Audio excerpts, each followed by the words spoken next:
Hello, everyone, and welcome back to the True to Form podcast. I'm your host, Audrey Neff, and today is a very special episode. Not only is our guest, who I'm going to introduce here shortly, one of the most incredible women I've met since being in this industry, gosh, around 9 years now, but she was also actually named one of AmSpa's top 30 most distinguished women of 2023. Beyond that, she is also referred to as the Princess Injector, which some of you may already be following her on Instagram. But beyond that, she's just an incredible human being inside and out. I've known this woman, I don't know, maybe 6 years now at least or so. Yeah. So with all that said, I am beyond grateful and honored to welcome the incredible Maegen Kennedy to True to Form. So Maegen, welcome to the show.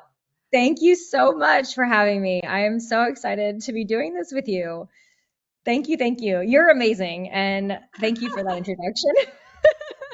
Absolutely. It comes from the heart. You're definitely one of the most, and I thoroughly mean this from the bottom of my heart, most amazing women I've met in this industry. And you're certainly an inspiration to so many in this community of medical aesthetics as well. So Maegen Kennedy, for those of you guys who don't know her, she is a extremely successful medical spa owner. Her practice is in Windermere, Florida, which is kind of around the Orlando, Florida, so Central Florida area, named Windermere Dental and Medical Spa.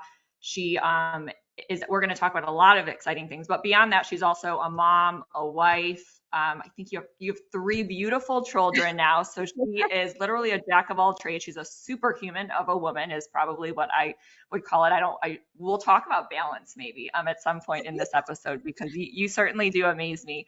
But before we get started, and there's just a preface, there's definitely going to have to be a part 2 because there's so many things that Maegen and I can talk about.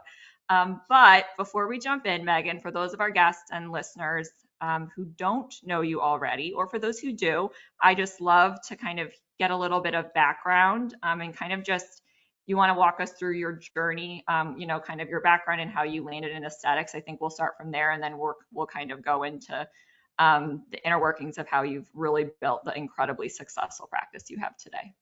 Well, thank you. Yes, I'd be happy to. So, in Austin, Texas is where I did most of my training. If any of you are familiar with Westlake Dermatology, they're a big group in Texas, and I worked for them for a couple years. So I'll back up a little bit though. So from the beginning, I started in family practice. The family practice was connected to a med spa. So it was family, like wellness, lifestyle, and in the back was connected to a medical spa, completely different names, but same owner of the family medicine doctor. And he was doing like liposuction in the back of the family medicine practice. And I was like, my first job out of school, my exposure was like, okay, hormone replacement therapy, all natural. Like from school, you were learning like, don't do hormone therapy. And then the exposure to like the aesthetics world was kind of like a whirlwind, because, this was now, I guess, 14 years ago.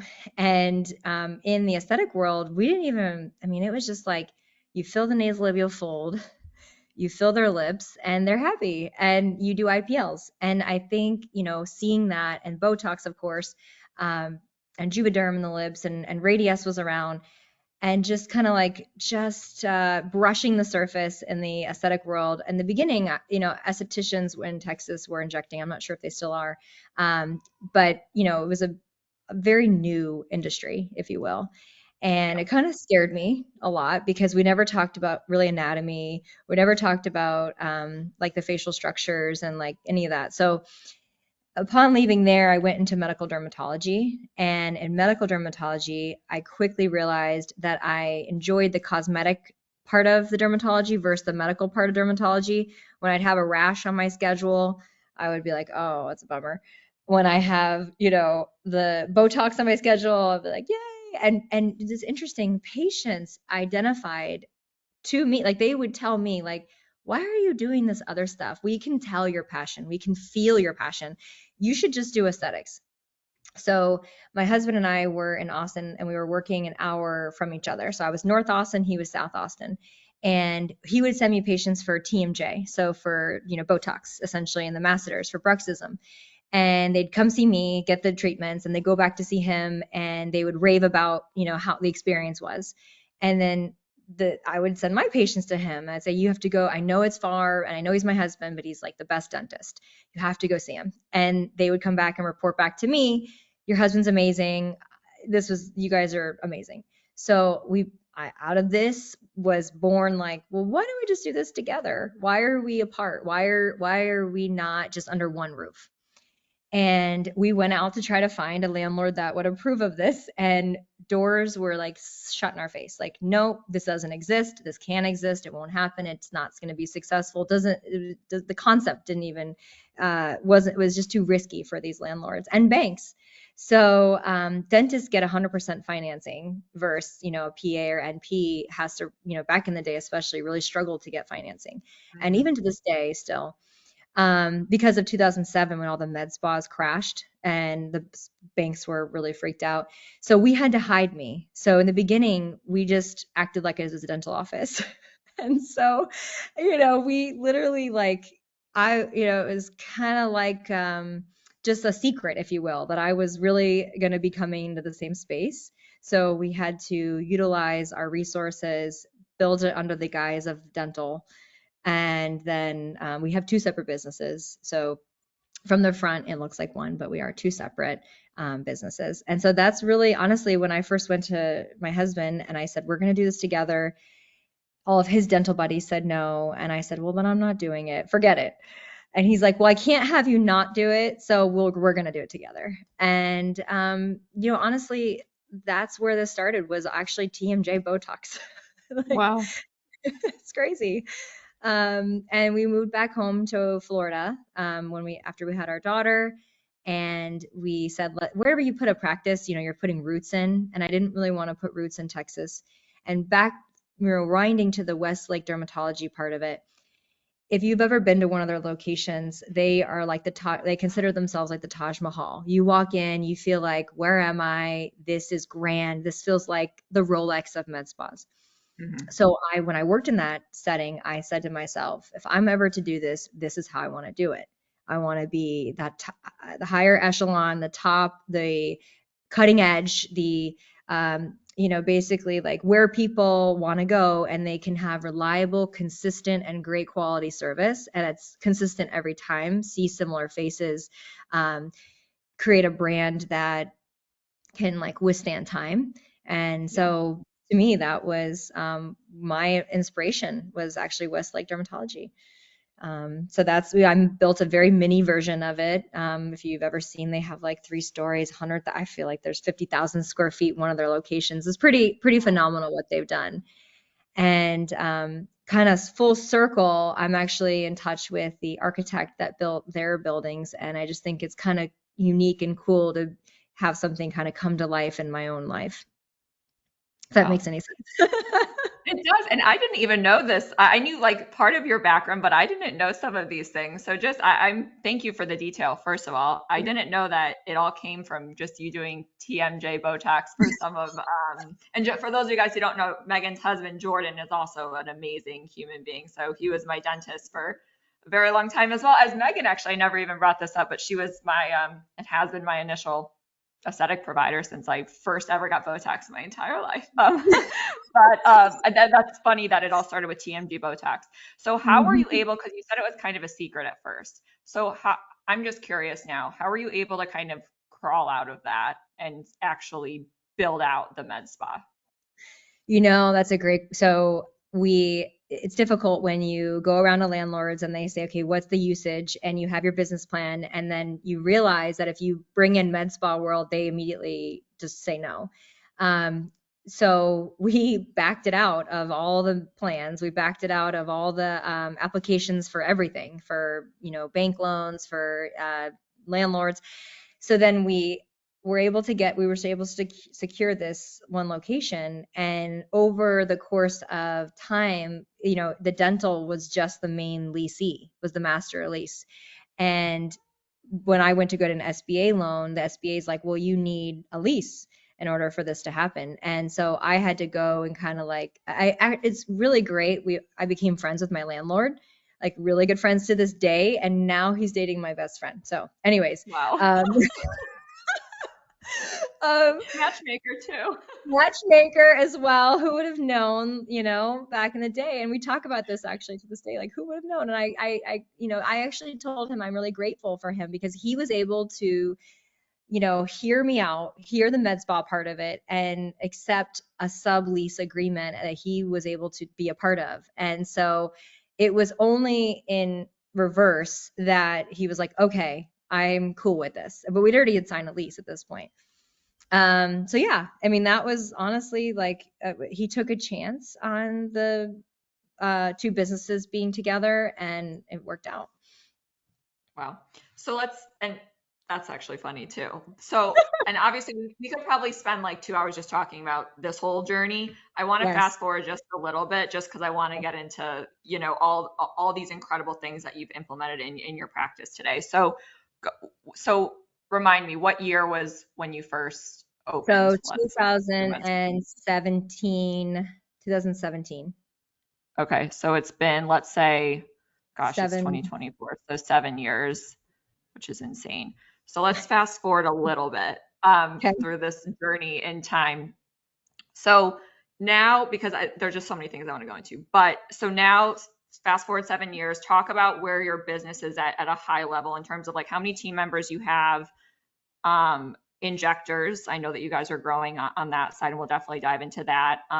Equipment, just like a high level overview of where your practice is today, and then we'll go into some other core topics. Okay, perfect. So when we first started out, we were a small team, grew. If you count dental, we're over 17. If you take out dental, we're roughly, I think, give or take with the new onboards, about 13 for just medical. Okay. And then we're looking to grow that times 2. So in the next 6 months, our team of 13 will go to about 30. So Wow. high level, I know it's all happening so fast. High level, we have 3 advanced providers, nurse practitioner PAs, and 5 estheticians. And we just hired another nurse practitioner who starts in less than 2 weeks. And then I'm in the process of interviewing all week. I've been interviewing for the last couple of weeks now, months actually, and looking to bring on 4 more total injectors. So Wow. I'd like to have by the end of this year a total of 7 of us, including myself. So that way we can cover all 3 locations. So we grew our membership, which really helped us tremendously. So from the beginning, kind of starting backwards, we had a membership and realizing that membership was not the right membership, you have to know when to cut it off. And so realizing, that's actually the hardest part is cutting it off, because then how do you call someone and say, hey, we're no longer offering this, and I know you signed up for it, but we're no longer offering it, but we do have this.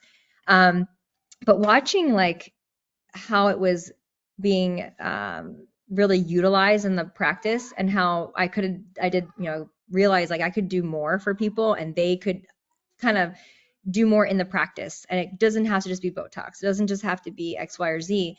So I created the Beauty Bank membership that was super easy, super like no barriers to entry, not a long-term commitment. So that way people weren't afraid to commit to joining, and just basically the freedom and flexibility to be able to do what you want with your money when and how you want to is, it's a loyalty essentially. It's a loyalty program, and growing, over, let's say hundreds of people within a few months, I realized that this membership was going to be the one that we are going to withstand time with.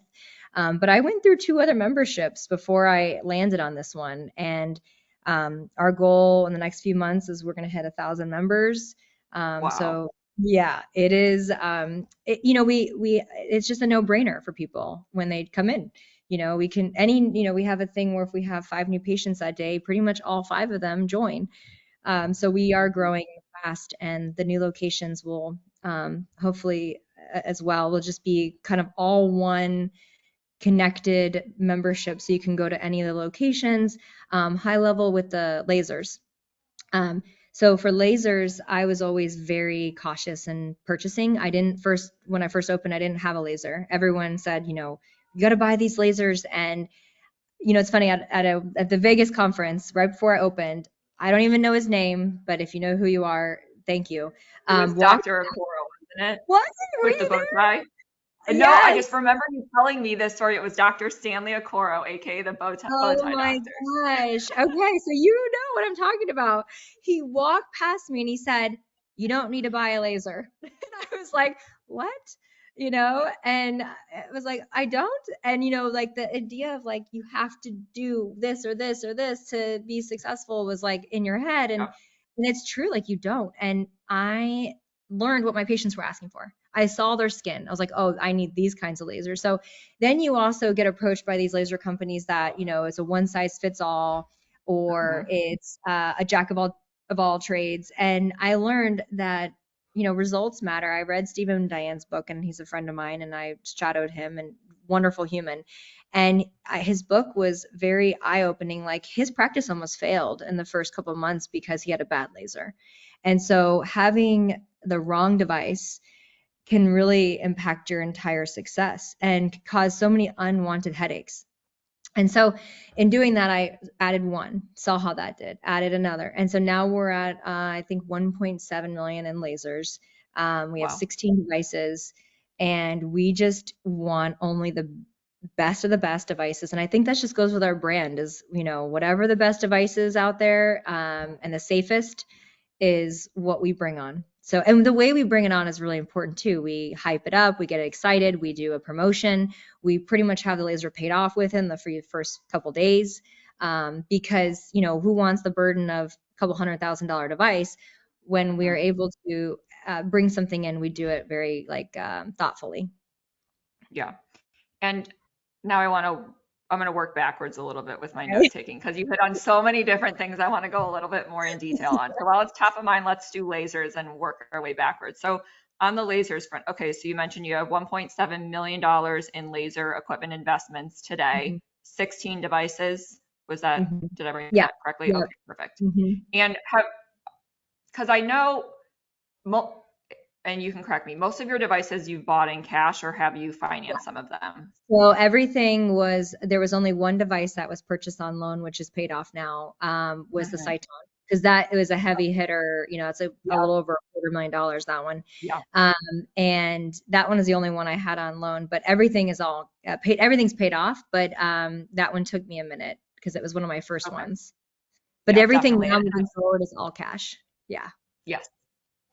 And it's been cool to see just as a patient too in your practice, how you guys have done a really phenomenal job introducing technology the right way. I think because now our listeners are probably like, okay, what devices does she have?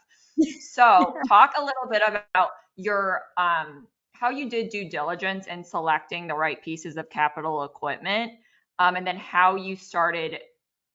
You mentioned on it briefly, like how you hype the devices up when you bring them on. Go a little bit into that first. So kind of your due diligence process of researching equipment around what devices you have. I think our listeners would probably love to hear that, and then we can kind of talk about how you introduce the technology in your practice to existing and new patients. Okay, that's a great question. So, I think networking is really important, and I have a lot of friends that know a lot about devices more so than me. So I trust a lot of their opinions. So how I started originally was just my own, experience with Westlake Durham. I was tripping over devices. They literally brought in every new device at all times.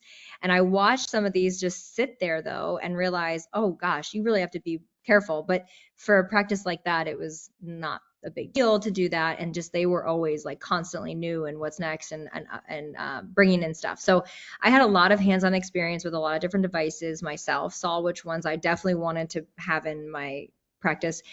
But then further past that, I would always text or message Stephen Weiner, Jason Bloom, some of the gurus of Yeah. laser and say, hey, what devices do I need to know about and what should I buy right now?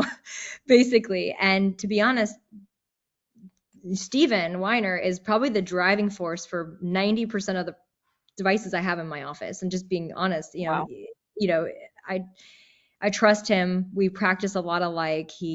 Back in the day, we both used cannulas. We were one of the OGs of cannulas. And I think just in general, he is a researcher. and he's always on the cutting edge. He's going Yeah. overseas. He's learning different things. So I think knowing who to ask is important to the success, and knowing who to trust. And if you do see a device, then verifying it through your people, if it's Mhm. good or not. And then how I bring them in. So my marketing manager and I, we sit and we talk about goals. We talk about how we're going to, announce it. We do use a couple tools. Jotform is one of them. So we're able to collect information and also sell packages for the launching of the device online through Jotform that's connected to PayPal, just so that we can do it and not overwhelm our front. So it's all laid out super detailed through that platform. But so we typically like to be very secretive. I think that's part of the success, is like people want to know what is Mhm. it. And I feel like a lot of times I will do in the office not soft sale, but like I'll, talk about price points, and we'll talk about pre-selling these things and see the general feedback. And the feedback dictates a lot of how we approach the launch and how we approach the pricing. And so typically, our beauty bank members are always getting the best price, the best rate, the best deal. So they're the ones to get the information first. And then we move on from there, and they'll still always be the ones to get the best price. Mhm. So I think for us, it's about secrecy, testing your market. It's about identifying what your patients need that you don't have. I will say that some devices have come in and cannibalized other devices. Totally. But it's the nature of it, as of Yeah. advancing technology. And also it's probably the nature of people wanting less downtime, but more results. And so the old school devices don't cut it for everyone anymore. Yeah. But yeah, no, I think that's kind of like our step process. And I asked my team, like, what do you guys need? What do we need? What are we missing? Are we missing vascular device? Are we missing something? We need something for more browns. Like, we need something for more pores. And we just kind of like talk about it. And at the end of the year, it's a tax savings too. So for every dollar you spend, you save 37 cents. So from a tax perspective, my CPA is always like, all right, spend this amount of money. It does help. You pour back in, and reinvest back into the spa. That's the other thing too, is I'm always updating things. And you've Mhm. seen the progression of my office. Now there's marble, now there's, wallpaper, and there's now granite on the countertops, where when I first started, we didn't have the money. We had laminate, and we didn't have, so looking where my spa started and knowing where it is now, and I even took half the waiting room away and added 3 more exam rooms. Mhm. So I think what I see some people just kind of stay stagnant. My success, I think, is in wanting to always thrive and grow and be open-minded. Yeah. I love it. So this takes us into this actually takes us into perfectly something I wanted to talk about too. So now, because you mentioned like from where you started to where you are now, obviously you have, all these incredible devices that you've had success with. And I totally agree with you on the topic that I didn't even know that in Diane's book, like he was close to failure from a device. And, Mhm. that's something that's so common too, because device investments are just so expensive. Like you have to do your research and make sure it's the right device, because it can be your demise. And I see that so often. So because you talked about how your practice is today, and it all stemmed from kind of how Westlake Derm was, how you said like you wanted your practice to be the top tier experience, sophisticated, elegant. I am one to agree with that. Megan's practice is drop dead freaking gorgeous. Like you walk Sweet. in and it's just, you feel so at peace. It's very high end, it's beautifully done. So Thank you. walk us through your practice. Like we come in, talk about how patients check in, how your front desk treats people, how you walk. Because, from my experience now as a patient, how they come out and walk you through, they take your photos first, they take you into the back. So just walk through that whole process, because your practice does a killer job at it. And I preach Oh, about it all thank the time. you. Thank you. And since the last talk, we're adding more photo books to the waiting room. That's on the Talk about project. that too. Yeah. So, okay, so you come in, we have a scent machine called Scent Air. And when you walk in, you're kind of hit with the smell of like you're at the Grand Floridian at Disney. And so it doesn't smell like burning teeth or anything else. And so not that there's burning teeth there, but you just, when you walk into a dental office, you're in a dental office. So we wanted to feel like you're not in a dental office, you're in a high-end, medical spa. And so we put the scent maker in there. And when you walk in, we have where you can check in. And then the girls come back or come to grab you, pull you back, take photos in the photo room, put you, in the room, ask if you need anything, kind of get updated stuff. But then, coffee, teas presented. There's a lot of, we used to actually back in the day, we might even bring it back, was like warm neck towels when it was cold, but it's never cold here. So we used to do like hot, warm neck towels when it was cold. But yeah, so we get you comfortable, get you situated, and then, basically that's the, start of it. Then one of the providers comes in, talks with you, makes then kind of some recommendations, and then goes back to the back, hand writes out a full treatment plan for either that visit or the full year, that whatever the patient's asking for. Most likely both, a little bit of both, what we're doing that day and then what we recommend next.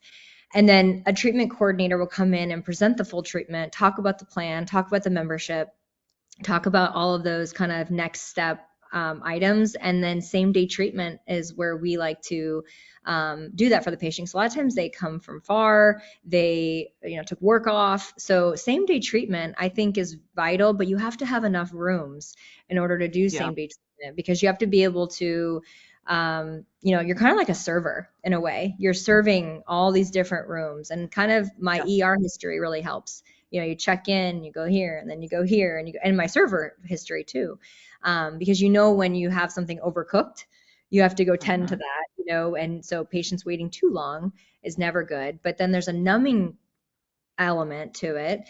So yeah, I think it's an orchestra every day. It's like it's a symphony of and taking people back and getting them treated, and then I feel like we have a board in the back, and we talk about all the patients, and we put photos before and after together, and we really collectively get excited for people too. Like a lot of times when before we go in, we are identifying where they were and where they are now, and watching people age, kind of like a fine wine, we call it. Like we just and then that's important and vital to go in and show the patient, like, look at your journey with us, because it's a journey, and a lot of patients have been with us since opening.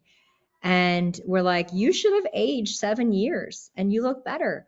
And you went through COVID too, which is like at the time where we saw everybody age faster. And so that I think is really exciting to say, like, you don't know how much you would actually look like worse and older and not like feel like yourself, and your face would be falling if you hadn't invested in yourself, if you hadn't prepared your face or preserved your face. So I really love that part of it, is like showing the journey to someone along the way. Yeah, I love that. And also, I can attest to that too. Maegen has aged me in reverse too. If you guys saw it, I looked at 23 years old, like you'd be like, this is not the same person. That was back in the day when we did eyebrows too. Yes, I've been with Maegen since the OG beginning. When she was doing microblading in her practice too, I initially got that. Oh my God. I had to open that little studio before that practice, because nobody would want me to work for them, because I was honest in telling them I was opening a practice. So I was like, oh, shoot, I guess I gotta go do this myself real quick before I open. Yeah, definitely. And you, even at like the OG med spa shows, I remember you did like a whole microblading like boot camp. Maegen was like the microblading queen of queens. And it's actually funny because just on the eyebrow topic, now that I'm thinking about it, it was so funny. I was actually in the patient portal, like showing my colleague Tenley and Natalia some of my like old photos before I started getting a step before I had brows, and they were like, "You literally look like a totally different person." And I kind of looked like an alien because I have like really light blonde eyebrows. Eyebrows make a huge difference on the face. Yeah. Like it Yeah, can be a good or bad thing based on who does them. totally. But yeah, I mean, it does. It really, I mean, well, because you and I are, in age wise, like we over tweeze. I mean, over tweezing Mhm. was the generation, and Same. microblading made a big impact for all of us. I think the younger generations, it's going to be tougher for microblading because a lot of them aren't tweezing like we used to. Yeah, that's definitely true. That's definitely true. But yeah, it's just wild to think about your journey and just thinking of it. Like it feels like it was just yesterday, but it's been all It these does. years. And okay, so going back, so I'm obviously jotting a ton of notes down. First of all, I love that server reference you gave about because you do. How many treatment rooms total do you have now? We have a total for medical spa. We have a total of, oh gosh, we added so 10 for 10. medical, just 10. Like that's a good amount of treatment Yeah. rooms. Obviously, you didn't start there, but I like that server reference because just like you, I was a server. I served my way at Ruby Tuesday through college to pay for everything. So I Yes. just liked that reference you gave. So Yes. on the consultation topic, I want us to break this down a little bit because you guys obviously take a very, very comprehensive and thoughtful approach to the initial consultation. So I think it'd be cool if you could go through what that process looks like in detail. Like how long do you typically do consultations, even if that includes treatment same day? And just how you like approach educating patients on what they need. Because obviously we know patients come and they think they need XYZ, but really that's not at all what they need. So just go through that process. I think That's that'd a be cool to really hear. great. I think that's my secret sauce, to be honest. So, when it comes to medical spa world in general as a whole, I saw, the same old stuff. It was like when I would work in places, it was like the same, you need Juvederm or you need Restylane or you need whatever it is, here, here, here, here, here. Okay, great. See you later. Yeah. And then let me try to sell you a device, later after I just injected a bunch of filler in your face. And it's like this sort of mismatch Yeah. because they were trying to meet the demands of patient wants now, but then we also need to make your skin better and not understanding how to connect the two or really time this out. And so I realized my very big passion is for Sculptra. And that started 10 years ago when Voluma, no, this is not talking bad about any product or anything, but when I put in a product that had just come out for the cheeks, um, in my husband's face, I put like 5 syringes. It was Oh, gone in wow. 2 months, gone because he works out so much. And I was like looking at him and I go, if you were a paying patient, you would have been really upset. And Especially he's for cheap too. yeah, because he works out a lot, so he had Yeah.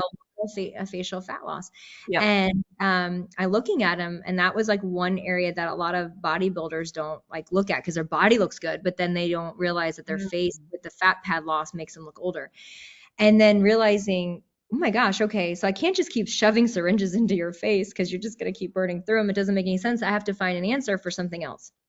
So that's when I discovered Sculptra. And I was able to identify that, like, this is your own body. We're building your own mimicking fat pad. And when I put that in and I did that, and he built up his fat pads, you could see his before and afters online. Yeah. He looked so much younger. It's preserved his face. This is over 10 years now, and preserved his features and made him have just much more youthful skin, more youthful appearance. And I recognize that, like, you can pair an injection like Sculptra with laser devices so you can work on the foundation of something first. And then Mhm. the pillars are those things like fillers. And I always describe it like, let's do the house. Let's build. We got to get the concrete laid. And the concrete Mhm. is the foundation of it all, which is good skin health and collagen production. And then the next question I always get is, well, can I take oral collagen?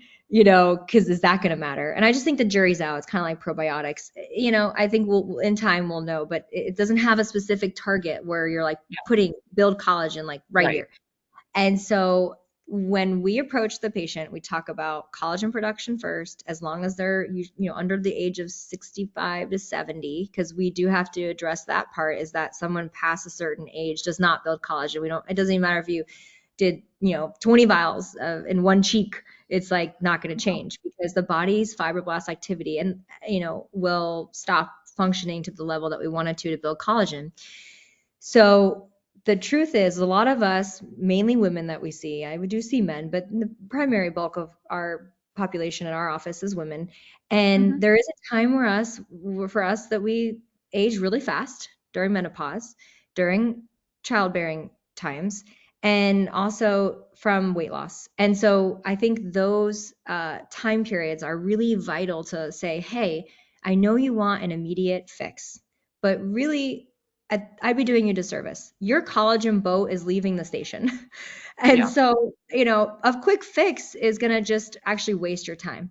And so we need to be doing something to think about what you are going to look like in 10 years and 20 years and 30 years. And how can I preserve you and not make you look different, not do a lot of fillers in the future, have less maintenance, have less downtime of everything and just all of it, right?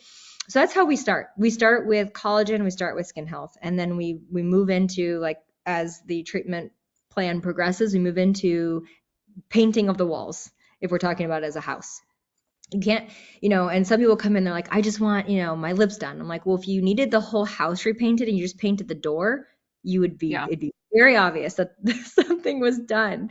And that's where this harmonious facial balancing talk is coming in. But the success of for us and our practice and the way we approach someone is so different than other med spas. And it is just our secret sauce. We really approach people as like long-term legacy.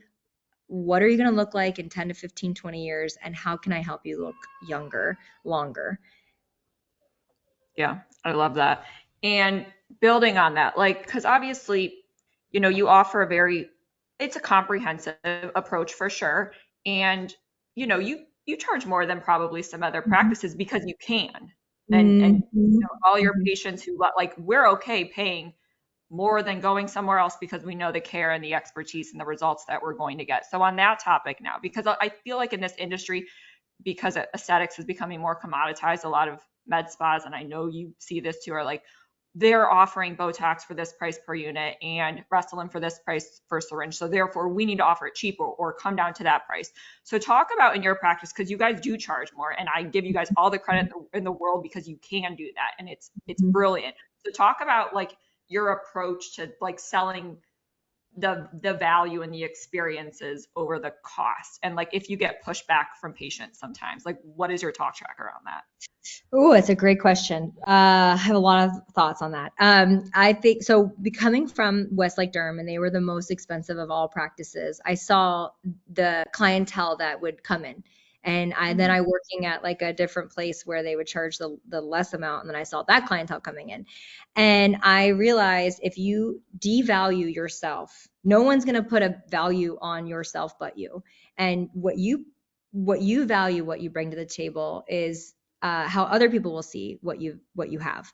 And I think, to talk about an interesting study, and this is just the way it is, the study proved this to be true. If you have two placebo medications, they're both supposedly painkillers. One is a painkiller and one is not. And you give this to the people. This was a trial that was done. You give this to people, and this painkiller was 50 cents a pill, and this painkiller was 10 cents a pill. Everybody reported back that the painkiller that was 50 cents was better, even though they were all placebo. Actually, there was no painkiller difference. And it was perceived that it was a better quality because it was higher priced. Now, that's not always good, though, if you're not giving the better quality. You have to actually be walking the walk as you talk the talk. You have to be doing both at the same time. And so I think when I used to go train people, and I used to train for companies, and watching these places that I was like, wow, like my value was increasing because I was watching what people were getting done, and they were okay with getting done. And I'm like, wow, we are definitely leaps and bounds above this practice and this inject, and starting to realize like your value. And also, I didn't want the fly-by-night clientele. I didn't want someone to the price shopping, which will happen. But, ultimately, I never did those like sales. In the beginning of a med spa, you feel like you need to get patients in the door. So you have to do sales. And like, I think of it like the Bed Bath & Beyond coupon. I would never go shop at Bed Bath & Beyond without the coupon, and they're out of business. And I think that mindset and you are training your patients. I remember one year I did a gift card promotion, and every year since then, a few people will still call and be like, is she doing that promotion? You train people to expect certain things. And I think for us, it was all about like, I like to give back to the people who work with us too, my colleagues, our team, and the profit margin on a med spa. And I think this is an important topic too, is, if you're doing it right, the margins are not massive. We're talking about on average, a med spa makes 20% margin, which is pretty good for med spas, is a 20% margin. 18 and below is no good. And then past 25, you're in really good shape. I think the interesting thing is that people don't realize that if you're going to go to that place that offers Botox for pennies, you're not getting what they're telling you you're getting. There's no way. There's no way. They have no room for error. There's no margin. I know. There's no Yeah. margin. And then you have a revolving door of your team. We have full benefits. We have 401k. We give health insurance.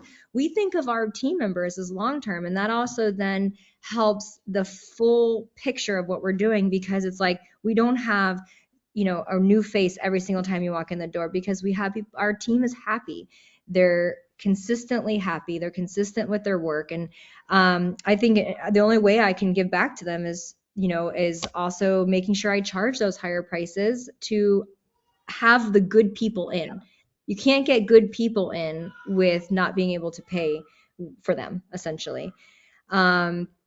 So that, all in all, I think it's important to value yourself. And I see these med spas kind of fighting at that lower level price point. And I want absolutely nothing to do with it, because it's like, well, now today I'm 1 cent lower than you. It's like a gas station, you're fighting on the corner for the cents and dollars. And I just think I think it's nuts. I think it's also the race to the bottom. And I do think it devalues what we do and how actually it's a true medical procedure. We're really doing things that are true medical procedures. It's not just fluff and all day. It's just fun and dancing and all that kind of stuff, And I think that's the thing for anyone listening that wants to get into this industry, is it's a lot harder than it looks. Yes, I totally agree. And I love so many things you talked about. Profit margins, we could, go into that 20 to 30% EBITDA. And I'm with you. Like when I see the billboards for like $7.99 Botox, I'm like, what? Like there's no way they're making money off of that. We all know there's certain practices of how they get people in. And that's just a lot of times that can be a reflection of the way that they treat patients within the practice as well. Like if they're a transaction-based business and they move into valuing being the cheapest in town and just getting patients in and out, in and out, in and out, versus sitting down, spending time, developing plans, all of these things with higher prices, but you get what you pay for. And it's your face, it's medical. Like you said, being cheap is not in any way, shape, or form unique at all. Like that, the way you want to compete in this industry is not based on price. And we'll see, hopefully we see that improving with a lot of practices, and even with this whole consolidation conversation, I think it's freaking even a lot of the solopreneurs out too, because now they aren't getting group buying discounts from Allergan and Merz or Galderma, so they're like, crap, like the franchise down the street is charging this because they're getting it at a lower rate than, of course, your single practice owner. And I love what you said, it's like a gas station. We don't want to be gas stations. No. Yeah, exactly the opposite. And I do agree. The consolidation, it's interesting. I saw it in dental, the consolidation. And, Jordan and I talk about this all the time, because there's not, at its highest, dental's only 30, 40% max consolidated. And they went through a big consolidation. And, the thing about it, and he'll always say, is I'll compete with any big chain all day long. The ones you don't want to compete with are the mom and pops, the ones who are heart, soul, and passionate about what they're doing, and they're making the right business decisions because they are not just looking at the bottom dollar. And so I think it's interesting. Like as much as med spas are getting consolidated and different things are happening, I think we're gonna see some big changes, some good, some bad, but I do think some of the ones that are being partnered with the wrong platforms are going to see bad. because of the, bottom dollar being affected, especially during COVID, because we saw a peak in the med spa world where everything, if you were a new med spa, you were in bliss, kind of like a real estate person, houses were flying off the shelf, everyone was coming in.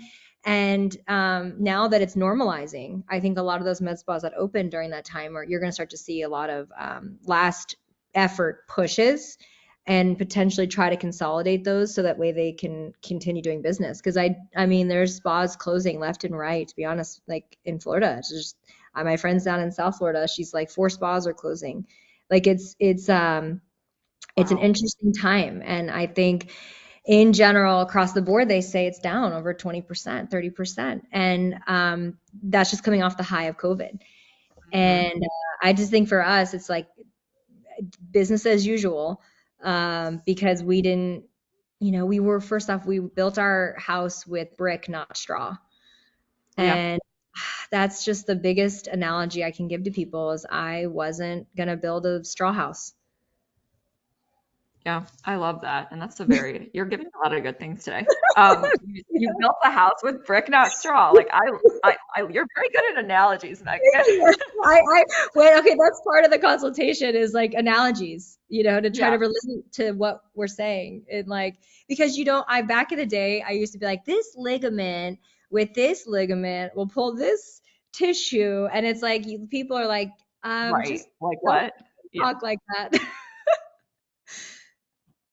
No, I love it. And building on that too, because I previously, I think it was last week, I was podcasting with Ben Hernandez from Skytail, bringing him on True to Form. We talked all about the M&A landscape. And, he even said like the 2023 year, like the last 12 months was actually one of the worst years for the M&A, like industry overall. Yeah. So hopefully we'll see that pick up, but it's crazy to see because it is such a it's not a large industry though, but it's a tiny industry. It's a niche industry, but the market size is growing very, very fast, double-digit compound annual growth rate. And so from the outside looking in, and you kind of touched on this too, it seems like it's like an easy thing to do. It's med spas, blah, blah, blah. But if you really if we want to go really intricate with it, you're so right. Like a lot of med spas are struggling right now because you have to do it right. And something I love, building on that analogy you did with, you built your house with brick, not straw. The thing, because I just know, the amazing person and all your providers, everyone's just so incredible in your practice. You guys have really built a really great business based on the foundation of just patient relationships. Like you guys care about every single person. Like if you ever go to Megan's practice, you would every single time you come in, you just feel loved, you feel cared for. Everyone's just an amazing human being. I mean, I've referred tons of people over to you and everyone's like, we love Megan. Like she's the best. And once again, everyone's fine paying higher prices because of what you get. So I think a lot of us need to reevaluate. This is just a takeaway for everyone. Reevaluate your pricing. And if you're competing on price, I would probably try to, shift that strategy to kind of implementing a lot of the things that Megan has been talking about. So on the relationships topic right now, I wrote something down earlier and I wanted to touch on this because it's a really big conversation in the industry now. I know I've been helping clients a lot with it over the year, but you talked about memberships. So I want to touch on this before we wind down, just because it's a huge topic right now. Practices, they want to do it, they don't know how, or they do it too fast. And you talked about how your initial membership was actually a failure, which I love how transparent you are. And now moving into today, you said you have almost 1,000 patients enrolled, which, okay, that's 150 grand a month in credit cards getting charged. Like that's a lot. And to put that into perspective too, and let's go into this, but just before I give it back to you, like an AmSpa State of the Industry report from the most recent one, like they report that the average med spa revenue on a monthly basis is like 110 or 120,000. So to put that into perspective of Megan's banking model doing 150 grand a month or almost that much just in credit cards that people are contractually committed to, I think is amazing. So whether you had a failure at the beginning, failures are great because we learn something from failures. I love when I fail at something because I learn something from it. And so I love that you started with that. So I want to go back into that topic. And I know we're probably winding down here soon, but because you have a great program in place. So talk about like the beginning where you failed and how it's evolved today. I couldn't agree more about failures though. Just to mention that is if something in the beginning was happening and like something happened and with a, let's say we didn't do X, Y, or Z and we had an upset client, we learned something. We would sit down, we would all talk about it. What could we have done better? How can we learn from this? And I always said, as long as we take away something, we can learn something from it. Great, you know. So the failure part of it, I learned that in the beginning, when you create memberships, you're 100% right. If you do it too fast or you make it too complex or you do it to where you owe people things, kind of like they can stack and roll and you get a million facials at the end of the, you haven't used them and there's like, you have 50 facials to use and then they feel like entitled and they're owed something. And instead you put the control back into the consumer's hands. And I think a lot of millennials love that. They like the flexibility, they like the control. And the other thing is we found that a lot of women mainly hide this from their spouses. And so it's a lot softer blow when it's $149 a month and they, kind of allocate those resources to themselves and they feel like this is for me. I'm doing this for me. $149 I can allocate. That is a grocery bill. I mean, meaning like it's not, $200, $300, $400. You're not talking about a massive car payment expense. And then you're also not talking about like your $20 where there's no value added back to the spa. But because of the membership and because of how successful it is, we are able to expand. And I think that's a huge thing because having constant, recurring, consistent revenue into the practice has allowed us to bring on new people, bring on more locations, bring on more devices, and just grow. And I think, I remember those months where, in the beginning it was like 50,000, a full total and then 60,000. And I would be like, oh my gosh, my next goal is this. My next goal is this. And then the membership part of it, once I realized that the one wasn't working and recognized that I had to get rid of it and start something new, I was putting myself in the client's shoes. I said, what would I sign up for? What would I do? And the answer was low commitment, not a high monthly, and I want all my funds and I want no entry cost. I don't want any like sign up cost. And I don't want to sign up for a year. And I want to be able to spend my money on a variety of things in your practice. What if I don't want Dysport or Botox? Like maybe I want to get a microneedling. And being able to take everything you have in your practice and allocate it to, if you're loyal to us and you're a member, you get it at the best rate. And I hate the word discount. I like the word exclusive rates, because it is an exclusive rate just for them. And so, yeah, I think that's, and then getting the team excited about it, because when we map everything out, we put the prices next to each other and we show the people what they would save. It's an absolute no-brainer. And that's how it should be.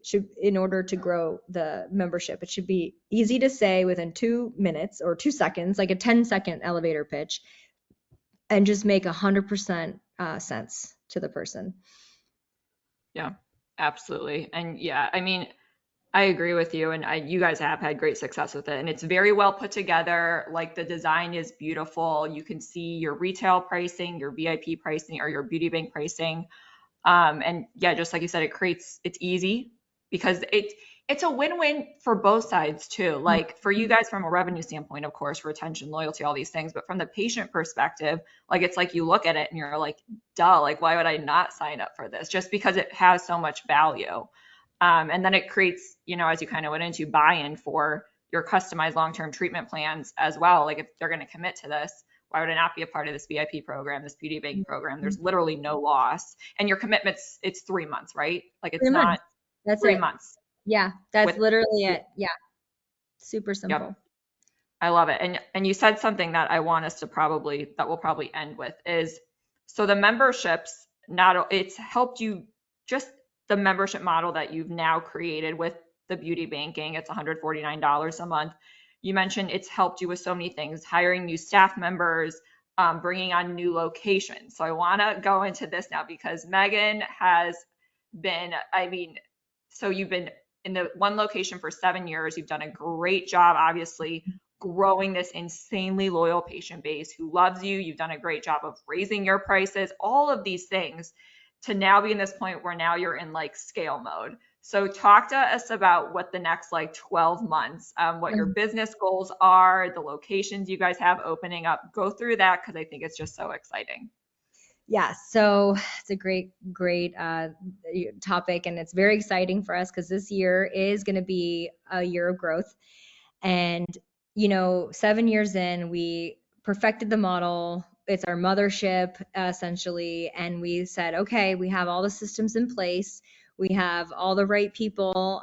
We've identified within our own team who wants to grow with the, larger roles and, just overall creating a bigger footprint on the industry as a whole in our Central Florida location. So we realized we were kind of, the need for people that were driving from different locations. So we kind of looked at our patient population and saw where are people coming from, and then started seeing like where would a next location success be. And then we already have a loyal patient base there that can also then refer us people, because the common theme is I love coming here. It is a drive, but all my friends want to come here, but they don't want to drive, and a lot of them do drive. But then there's the part of, there's just some that just won't. And so I think hearing that probably within 25 miles, people want to be within. And I agree with you on that, like 25 miles, 25 miles, people really like the convenience factor.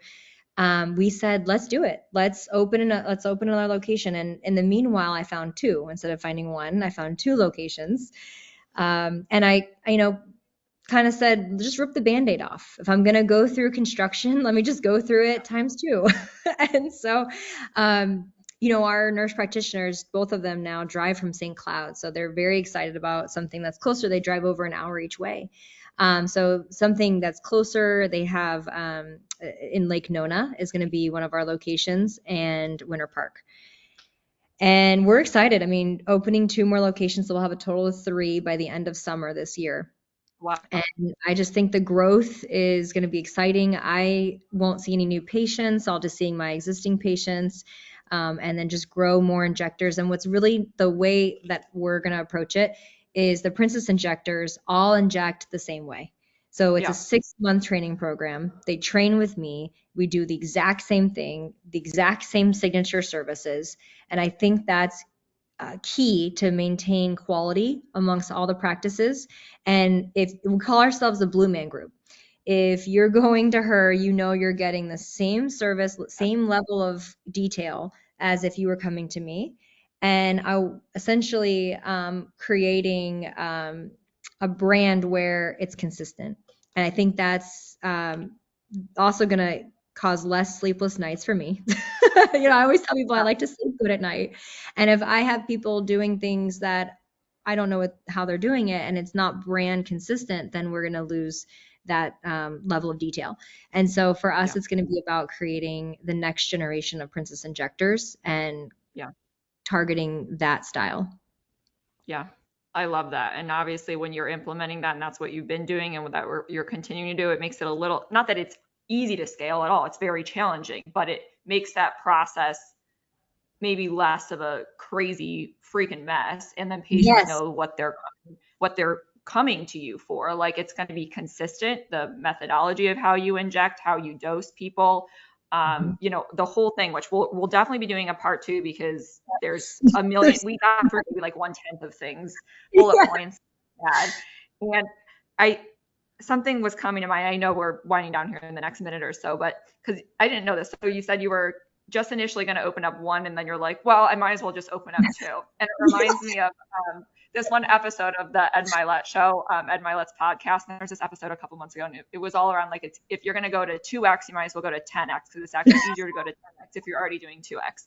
And so it just like, that was coming back to my mind because I think that's funny that you're like, well, if I'm going to do 1, F it. We're just going to open up 2 more. I love it. Megan, you're an amazing person.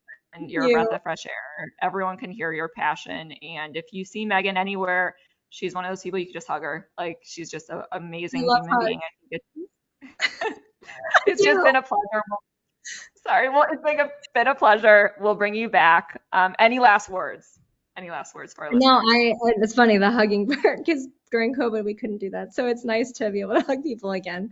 So no, any last words? I feel super grateful to know you and to see what you've done. And you are a force in this industry. And I mean, just you could anyone, I mean, anyone I talk to knows you, knows your passion, knows your just such an amazing human. And I've been lucky enough to watch you grow as well in your career and your profession. So I'm honored to be on this podcast with you. And I really, really look forward to part two, because there is so much that we can keep talking about. And I love that we have a lot of very similar minds in terms of how med spas should be run and approached. And we're really just building it day by day. I mean, it's still being built. And it's scary because it's in the hands of a lot of other people that haven't been in this industry Right. as long as us. So it's really relies on us to kind of guide the next set of generations for this. Yeah, absolutely. I couldn't agree more with you. And thank you for the kind words. Those words very much touched my heart, Maegen. So it's an honor to be on this podcast with you. It's been a really fun conversation, cool dynamic. Yes, everyone can expect a part two, maybe even a part three.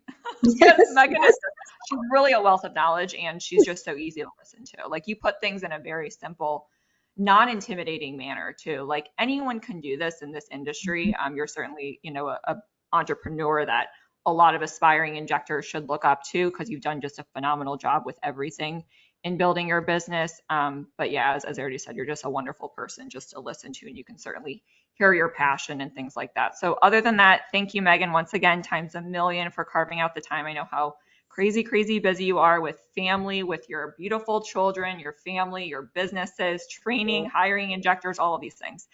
the You literally balance, do everything. the balance. Yeah. Yes, We got to yes. talk about balance. We're going Part to talk two. about balance. Yeah, For sure. absolutely. But other than that, thank you so much, Megan. It's Thank been you an so absolute much. pleasure.